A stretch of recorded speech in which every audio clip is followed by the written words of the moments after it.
Hello hi നമസ്കാരം. Knowledge ബ്ലോഗറിന്റെ പുതിയൊരു വീഡിയോയിലേക്ക് എല്ലാവർക്കും സ്വാഗതം. കഴിഞ്ഞ ക്ലാസ്സിൽ നമ്മൾ ഡിഫറൻഷിയേഷന്റെ ബേസിക് ആയിട്ടുള്ള കാര്യങ്ങളാണ് പറഞ്ഞുകൊണ്ടിരുന്നത്. ഒരു വേരിയബിളിനെ ഡിഫറൻഷിയേറ്റ് ചെയ്യണമെങ്കിൽ നമുക്ക് കുറച്ച് റൂൾസ് നിർബന്ധമായിട്ട് അറിഞ്ഞിരിക്കേണ്ടതുണ്ട്. ആ റൂൾസിനെ കുറിച്ചാണ് ഈ ക്ലാസ്സിൽ നമ്മൾ ഡിസ്കസ് ചെയ്യാൻ പോകുന്നത്. ഓക്കെ, എല്ലാവരും റെഡി അല്ലേ? നോക്കാം. ഡിഫറൻഷിയേഷന്റെ ഒന്നാമത്തെ റൂള് നമ്മൾ കഴിഞ്ഞ ക്ലാസ്സിൽ ചെറുതായിട്ടൊന്ന് ഡിസ്കസ് ചെയ്തു. റൂൾ എന്തായിരുന്നു ഓർമ്മയുണ്ടോ? d/dx(x⁻n). അതായത് ഏതെങ്കിലും ഒരു വേരിയബിളിന് പവർ ഉണ്ടെങ്കിൽ അതിനെ ഡിഫറൻഷിയേറ്റ് ചെയ്യണമെങ്കിൽ നമ്മൾ ഉപയോഗിക്കേണ്ട റൂളാണ് ഇതെന്ന് പറയുന്നത് n(x⁻n-1) എന്ന് പറയുന്നത്. n ആയിരിക്കും നമ്മുടെ പവർ. എന്ത് ചെയ്യുക? ആ പവർ എടുത്ത് ആദ്യം എഴുതാം. ആ വേരിയബിളിന് ഉണ്ടായ പവർ ഒന്ന് കുറയ്ക്കും. അങ്ങനെയാണ് നമ്മൾ എന്ത് ചെയ്യുക? പവർ ഉള്ള ഒരു വേരിയബിളിനെ ഡിഫറൻഷിയേറ്റ് ചെയ്യുക. ഓക്കെ, രണ്ടും തന്നെ നമുക്ക് ചെയ്തു നോക്കാം. x⁵5 നമുക്ക് ഇവിടെ തന്നിട്ടുണ്ട്. അതിനെ നമ്മൾ എങ്ങനെയോ ഡിഫറൻഷിയേറ്റ് ചെയ്യുക? നമ്മുടെ റൂൾ വെച്ചിട്ട് ഒന്ന് ആലോചിച്ച് നോക്കി. എങ്ങനെയാണ് നമ്മൾ x⁵5നെ ഡിഫറൻഷിയേറ്റ് ചെയ്യാൻ പോണേ? ഓക്കെ, x⁵5 എന്ന് പറയുമ്പോൾ നമ്മുടെ ഇക്വേഷൻ അനുസരിച്ചുള്ള 5 എന്ന് പറയുന്നത് ആരാണ്? 5 എന്ന് പറയുന്നത് n ആണ്. അപ്പൊ നമ്മൾ ആദ്യം എന്ത് ചെയ്തു? n എഴുതും. ശരിയല്ലേ? നമ്മൾ ആദ്യം എന്ത് ചെയ്തു? n എഴുതും. n സ്ഥാനത്ത് ആരാണ്? 5 ആണ്. 5 x⁵5-1. ശരിയല്ലേ? 5 x⁴. അതുപോലെ തന്നെ നമ്മൾ 2x⁴ എങ്ങനെ ഡിഫറൻഷിയേറ്റ് ചെയ്യാൻ പോകുന്നത്? 2 എന്ന് പറയുന്നത് വേരിയബിൾ അല്ല, അതൊരു കോൺസ്റ്റന്റ് ആണ്. സോ 2നെ നമ്മൾ അങ്ങനെ തന്നെ വെക്കും. x⁴ നമ്മൾ എങ്ങനെ ഡിഫറൻഷിയേറ്റ് ചെയ്തു? 2x⁴2-1. അതായത് 2 × 2 നമുക്ക് മൾട്ടിപ്ലൈ ചെയ്യാം. അപ്പൊ നമുക്ക് എന്ത് വരും? 4x⁴2 -1. 2 - 1 is actually 1. സോ നമുക്ക് ആൻസർ എന്ത് കിട്ടും? 4x എന്ന് കിട്ടും. ഓക്കെ, 4x എന്ന് കിട്ടും. അടുത്ത് നോക്കി, 5 ഒരു കോൺസ്റ്റന്റ് ആണ് അല്ലെ? 5 എന്ന് പറയുന്ന ഒരു കോൺസ്റ്റന്റ് ആണ്. അതിനെ നമ്മൾ എങ്ങനെ ഡിഫറൻഷിയേറ്റ് ചെയ്യുക? അതായത് നമുക്ക് ഡിഫറൻഷിയേറ്റ് ചെയ്യാൻ പറ്റില്ല. നമ്മൾ പറഞ്ഞതാണ് കഴിഞ്ഞ ക്ലാസ്സിൽ, കോൺസ്റ്റന്റുകളെ നമുക്ക് ഡിഫറൻഷിയേറ്റ് ചെയ്യാൻ പറ്റില്ല. അതിന്റെ ഡെറിവേറ്റീവ് എന്ന് പറയുന്നത് എന്തായിരിക്കും? 0 ആയിരിക്കും. So 5 is a constant. So d/dx of 5 is 0. ഇനി നമ്പർ ഏത് നമ്പർ എടുത്താലും അതിന്റെയൊക്കെ ഡെറിവേറ്റീവ് എന്തായിരിക്കും? 0 ആയിരിക്കും.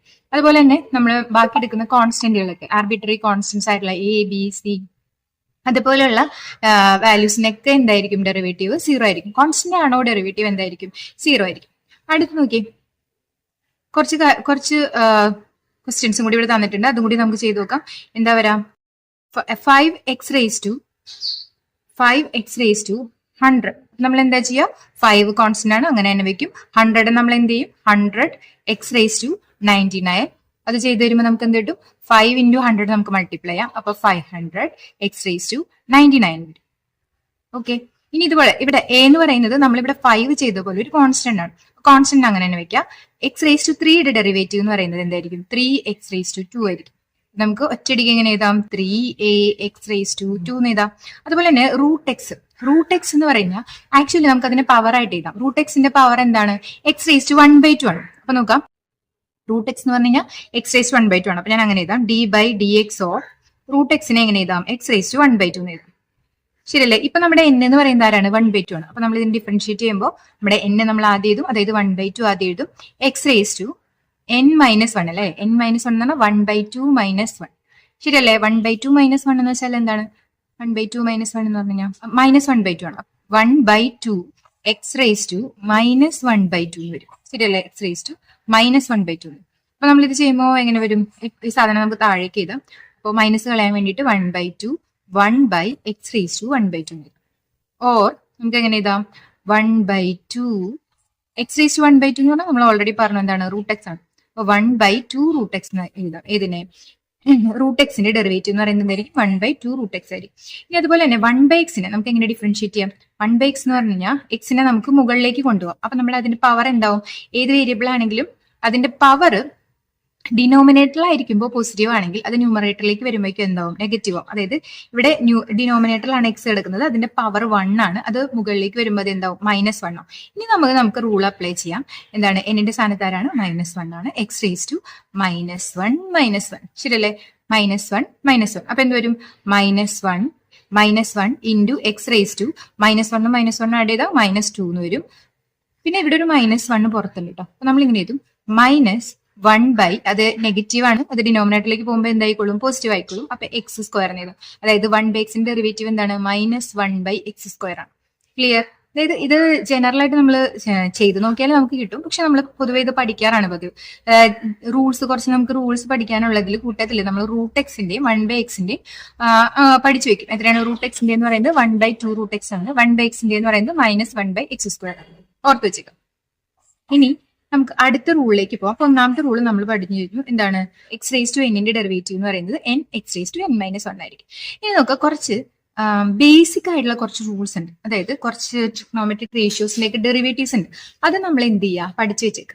അതായത് സൈൻ എക്സിന്റെ ഡെറിവേറ്റീവ് എത്രയാണെന്ന് ചോദിച്ചാൽ കോസ് എക്സ് ആണ്. അതുപോലെ കോസ് എക്സിന്റെ ഡെറിവേറ്റീവ് എന്താണത്? മൈനസ് സൈൻ എക്സ് ആണ്. അതുപോലെ തന്നെ ടാൻ എക്സിന്റെ ഡെറിവേറ്റീവ് എത്രയാണ്? സീക് സ്ക്വയർ എക്സ് ആണ്. അതുപോലെ നോക്കി കൊസീക് എക്സിന്റെ ഡെറിവേറ്റീവ് എന്ന് പറഞ്ഞാൽ minus cosec X coat X ആണ്. അതുപോലെ സീക് എക്സിന്റെ ഡെറിവേറ്റീവ് എന്ന് പറഞ്ഞാൽ സീക് എക്സ് ടാൻ എക്സ് ആണ്. അതുപോലെ കോട്ട് എക്സിന്റെ ഡെറിവേറ്റീവ് എന്ന് പറഞ്ഞാൽ എത്രയാണ്? മൈനസ് കൊസീക് സ്ക്വയർ എക്സ് ആണ്. ഇതൊക്കെ നമ്മൾ എന്ത് ചെയ്യുക? ഓർത്ത് വെച്ചേക്കാം. അതായത് നമ്മൾ ഡീറ്റെയിൽ ആയിട്ട് ഞാൻ പറഞ്ഞല്ലേ +2 മാത്സിൽ പഠിക്കുന്നുണ്ട്. അപ്പൊ അവിടെയാണ് കൂടുതലായിട്ട് ഈ രണ്ടുപേരുടെ നമ്മളൊന്ന് ഓർത്ത് വെച്ചാൽ. പിന്നെ ഇത് പഠിക്കാൻ ഒരു എളുപ്പ വഴി ഉണ്ട് കേട്ടോ. സൈൻ എക്സ് എന്ന് പറഞ്ഞാൽ നമ്മൾ എന്താ പറയാ? ഓപ്പോസിറ്റ് സൈഡ് ബൈ ഹൈപ്പോട്ടനസ് എന്നാണ് പറയുക. കോസ് എക്സ് എന്ന് പറഞ്ഞു കഴിഞ്ഞാൽ അഡ്ജസന്റ് സൈഡ് ബൈ ഹൈപ്പോട്ടനസ് ആണ്. അപ്പോൾ അതിന്റെ ഓപ്പോസിറ്റും അഡ്ജസന്റ് ആണ് മാറുന്നത്. അപ്പൊ ഇവിടെ ഇങ്ങനെ ഓർത്ത് വെച്ചേക്കാം. സൈൻ എക്സിന്റെ ഡെറിവേറ്റീവ് കോസ് എക്സ് ആണ്.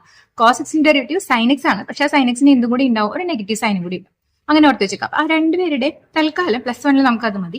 ബാക്കി നമുക്ക് +2 പഠിക്കുമ്പോൾ ചെയ്യാം. അപ്പൊ ബാക്കിയുള്ള ഡെറിവേറ്റീവ് നമ്മൾ അങ്ങനെ ഫിസിക്സിൽ എന്ത് ചെയ്യുന്നില്ല, യൂസ് ചെയ്യുന്നില്ല. സോ ജസ്റ്റ് ഇത് എന്ത് ചെയ്യുക? ഈ ഡെറിവേറ്റീവ്സ് ഓർത്ത് വെച്ചേക്കാം. ഇനി ഇത് കൂടാണ്ട് 1-2 ഡെറിവേറ്റീവ്സും കൂടി എന്തുണ്ട്? നമുക്കുണ്ട്. അതാണ് ലോഗ് എക്സ്. ലോഗ് എക്സ് നമ്മൾ ലോഗരിതം എന്ന് പറഞ്ഞിട്ട് എക്സ്പ്ലെയിൻ ചെയ്തതാണ്. ഒരു ക്ലാസ് കാണാത്തവർ ആ വീഡിയോ പോയി കണ്ടു നോക്കുക എന്താണ് ലോഗരിതം എന്നുള്ളത്. ഈ ലോഗിന്റെ ഡെറിവേറ്റീവ് നമുക്ക് പല സ്ഥലങ്ങളിലും ഉപയോഗിക്കേണ്ടതുണ്ട്. ലോഗ് എക്സിന്റെ ഡെറിവേറ്റീവ് 1/x ആണ്. ഓർത്ത് വെച്ചേക്കാം. അതുപോലെ ഇ റേസ് ടു എക്സിന്റെ ഡെറിവേറ്റീവ് എന്ന് പറയുന്നത് ഇ റേസ് ടു എക്സ് തന്നെയാണ്. അതുപോലെ 1/xന്റെ ഡെറിവേറ്റീവ് നമ്മൾ നേരത്തെ പറഞ്ഞില്ലേ -1/x² ആണ്. √x ഡെറിവേറ്റീവ് 1/2 √x ആണ്. ഓക്കെ, മനസ്സിലായെന്ന് വിചാരിക്കുന്നു. Thank you.